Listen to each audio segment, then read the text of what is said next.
Por isso me dá a impressão de que está tudo pronto para um ataque por parte dos Estados Unidos. O caça F-35 e aviões Harrier II, que estão à espera de uma ordem da Casa Branca para serem mobilizados.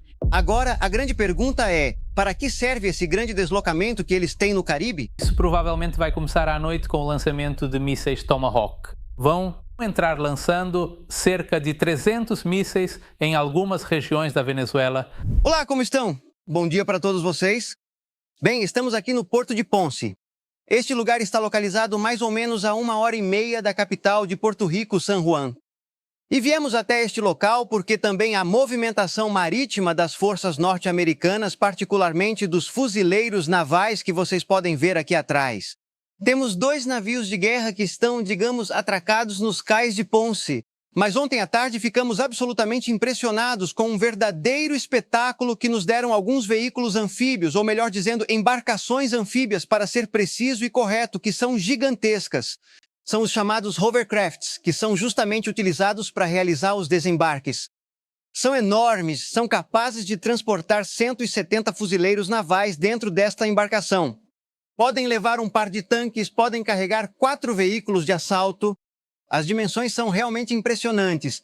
E só aqui, ontem à tarde, havia 4 operando e fazendo embarques e desembarques em uma pequena praia que fica aqui dentro da baía. Eles nos proporcionaram um verdadeiro espetáculo em frente à câmera. Aqui estava cheio de gente e eu tive a oportunidade de conversar com eles.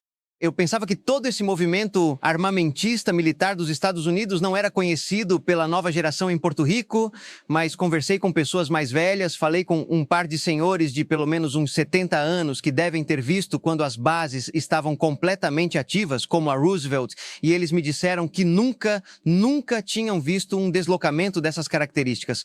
Por isso me dá a impressão de que está tudo pronto para um ataque por parte dos Estados Unidos. Mas eu acho que ainda devem estar negociando e os Estados Unidos devem ter a esperança, a expectativa de que o regime vai se quebrar por dentro. O corpo de generais de Nicolás Maduro sabemos que é um dos maiores dos exércitos do mundo, provavelmente tem uma centena de generais, o que é realmente uma piada. Mas todos esses generais estão envolvidos em todas as acusações feitas ao regime, principalmente por serem respaldados pelo narcotráfico. Eles devem estar pedindo garantias a Maduro. E se Maduro não conseguir essas garantias para eles, se Maduro estiver conseguindo apenas um refúgio para si mesmo e não estiver dando a mesma proteção para todo esse círculo próximo, então é altamente provável que ocorra uma ruptura nesse regime e deve ser isso que provavelmente os Estados Unidos estão esperando. Mas pelo deslocamento que vimos aqui, por mar, por ar, por terra, dá a impressão de que tudo está pronto. E preparado e disposto com a possibilidade de um ataque. Não sabemos de que dimensão ou de que características, mas sim, eles têm tudo aqui. O melhor do melhor que as forças norte-americanas têm. Olha, 5.000 efetivos, Gonzalo. Bom, e essa imagem impressionante dessas embarcações, até navios como o anfíbio, que ontem foram deslocados, porque aqui também entra um pouco a parte psicológica, não é? Ou seja, também serve para intimidar. Eu te mostro todo o poderio enquanto estamos negociando e te deixo ver todas as forças que tenho. Olha. É impactante. É impressionante. As imagens, além disso, claro, eles sabem que eventualmente vão viralizar e que vão fazer parte da agenda internacional. E outra coisa, Gonzalo, é considerar que eventualmente em um conflito também há vítimas civis, não é? Existe uma dificuldade, que é o território venezuelano, que é difícil. Há um certo histórico dos Estados Unidos, porque pensamos, o que impede os Estados Unidos neste momento de atacar? Talvez seja algo mais cirúrgico, como o Heraldo acabou de dizer, ações muito pontuais, e aí é preciso ver, bom, se a Venezuela responder, o que os Estados Unidos também estão dispostos a fazer da sua parte, não é, Gonzalo? Sim, claro. Agora, a grande pergunta é, para que serve esse grande deslocamento que eles têm no Caribe? Tudo bem, me parece que a Venezuela poderia ser pressionada com 1/3 do que está mobilizado aqui no Caribe, mas realmente o deslocamento é grande. Veja que aqui onde estamos parados no Porto de Ponce, estamos muito perto de um aeroporto que era 100% civil, mas que agora tem aeronaves militares em suas pistas. E as aeronaves militares, que são enormes, decolam e passam por cima de nós aqui no porto e seguem naquela direção ao sul. Portanto, a frota norte-americana, onde estão os porta-aviões, deve estar não muito longe daqui. Deve estar a uns 100 quilômetros, mais ou menos, em linha reta para o sul. Inclusive, algumas pessoas nos disseram que é um pouco menos, porque há restrições para a navegação. Aqui ao lado estão os portos que temos da Marinha, bem pertinho, e há algumas lanchas patrulha que estão rondando e não deixam, avisam que você não pode se aproximar das embarcações de guerra e provavelmente também não dão permissão para se aproximar da frota, por razões óbvias. Também estávamos perguntando sobre as capacidades que eles têm. Esses veículos anfíbios, eles são super impressionantes, porque essas embarcações pesam centenas de toneladas. Podem transportar pelo menos 80 toneladas de carga, quase 200 soldados. E a velocidade de deslocamento que eles têm é surpreendente para o tamanho da embarcação.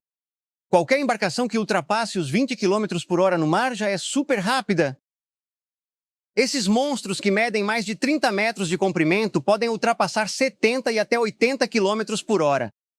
Ontem, quando fizeram esse exercício, mas te juro que em questão de segundos desapareceram e provavelmente foram para os navios grandes porque operam igual, digamos, procuram uma nave-mãe, por assim dizer.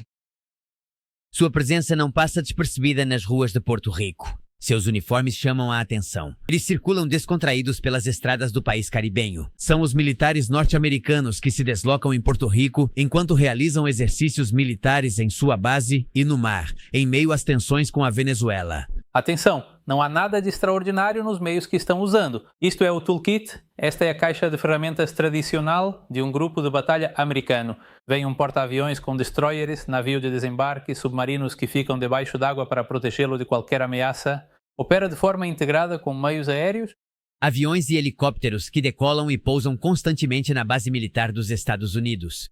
Por exemplo, o caça F-35 e aviões Harrier II, que estão à espera de uma ordem da Casa Branca para serem mobilizados. As aeronaves seriam a pedra angular de um ataque hipotético. Os aviões são usados tanto para ataque, digamos, em terra, certo?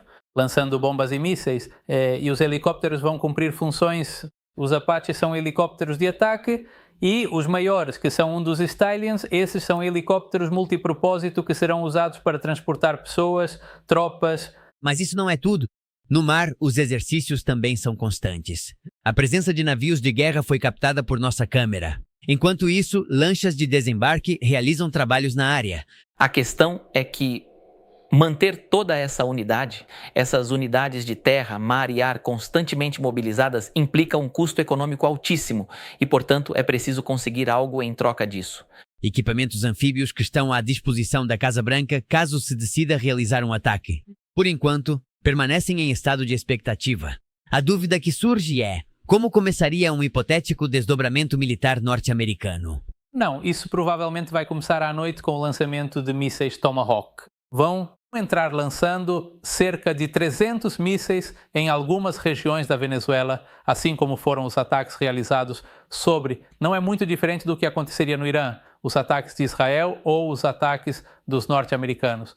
Um desdobramento militar que coloca pressão sobre o governo de Maduro, enquanto as negociações continuam avançando. Segundo especialistas, dada a proximidade do Caribe com os Estados Unidos, a presença militar tem muito de performática, já que não é necessário mover tantos recursos para a região caso queiram atacar. Mas a questão é que esse desdobramento está fazendo o quê? Está basicamente dispersando e causando atrito no apoio a Maduro em Difé, até mesmo entre seus colaboradores mais próximos. Os únicos ataques até o momento foram realizados contra narcolanchas no Mar do Caribe, os quais foram questionados pela Venezuela por terem sido feitos sem processos judiciais nem provas. A pressão dos Estados Unidos com recursos militares, que não é novidade, tem sido vista repetidas vezes nas últimas décadas em diferentes continentes. Aqui há um roteiro que já foi testado na Líbia, na Síria, em diferentes lugares. É assim que acontece. Coloca-se uma frota na frente, estabelece-se um perímetro onde não pode haver voos, isola-se o local. Os dias passam em Porto Rico sob a tranquilidade da ilha caribenha. O sol se esconde atrás dos navios. Pode ser a calmaria antes da tempestade ou simplesmente uma demonstração de que, por enquanto, o cenário parece que não vai mudar.